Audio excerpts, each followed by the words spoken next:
très populaire depuis la sortie de sa première saison en 2016, la série anglaise The Crown séduit par son souci du détail, ses costumes et ses personnages principaux, à savoir la famille royale britannique. Dans la 4e saison, sortie le 15 novembre 2020 sur Netflix, on continue de suivre la vie de la reine Elisabeth II incarnée par Olivia Colman alors que deux personnages majeurs sont introduits, la première ministre Margaret Thatcher, Gillian Anderson, tout d'abord, mais surtout Diana Spencer, alias Lady Di.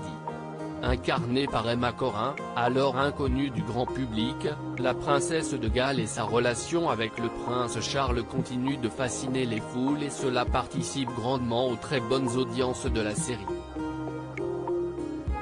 Globalement saluée pour sa justesse historique, The Crown n'échappe pas totalement aux critiques, surtout lors de cette 4e saison. Pour des raisons de rythme et d'intensité, les créateurs de la série s'éloignent parfois légèrement de la réalité historique pour mieux dramatiser certains passages.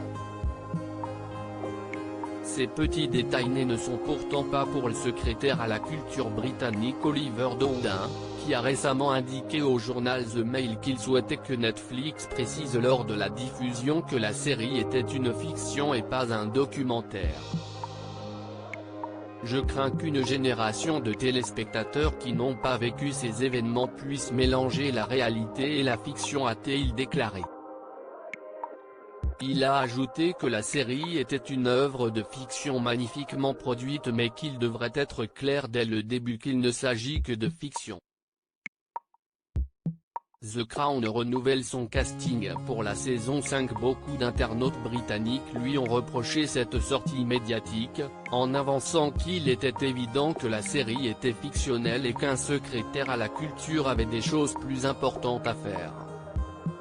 Cette déclaration devrait donner un nouveau coup de publicité à The Crown, qui n'en avait de toute façon pas besoin. Les créateurs de la série ont annoncé qu'il y aurait 2 saisons de plus avant la fin et que le casting serait à nouveau renouvelé comme entre les saisons 2 et 3.